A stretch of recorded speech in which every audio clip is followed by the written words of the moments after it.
Doporučením Doki Doki Literature Club mám jeden zásadní problém. Ne snad proto, že by to byla špatná hra, ani že bych litoval těch 4 hodin, které jsem nad ní strávil. Můj problém spočívá v tom, že tu nejzajímavější část této hry je nejlepší prožít na vlastní kůži a bez spoilerů.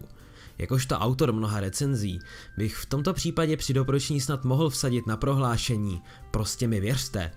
Některým z mých dlouhodobých diváků by to samo o sobě jistě stačilo, jenže jsem si zároveň jistý, že spoustě z vás ne, zvlášť pokud jste na tomhle kanále noví.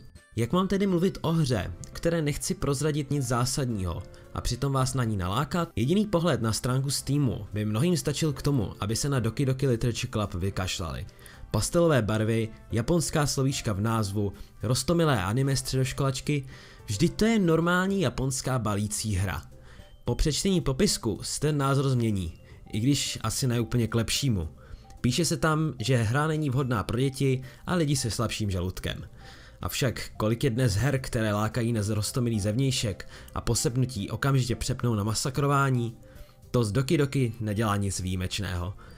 Mě zaujalo až 3. varováním, které vám vyskočí při prvním sepnutí hry. Lidé strpící úzkostí či depresí by měli zvážit, zda je pro ně hraní této hry bezpečné. S takovým varováním jsem se nikdy u podobných masakrujících her nesetkal. Doki Doki totiž skutečně nehraje na pouhý šok a do různých částí svého příběhu vás spouští pomalu. Přes hodinu hrací doby totiž hrajete zdánlivě normální vizuální novelu o kližním klubu a tuto iluzi nabourávají jen nenápadné poznámky, které se do podobné novely vůbec nehodí. A bylo jich dost na to, aby udrželi mou pozornost při čtení zjevně průměrné balící hry až do chvíle, kdy hra začne nabírat úplně jiné obrátky.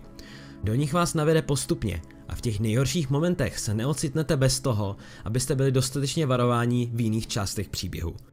Zlom přijde v takové podobě, že začne měnit kontext všeho, co vám postavy od té chvíle řeknou.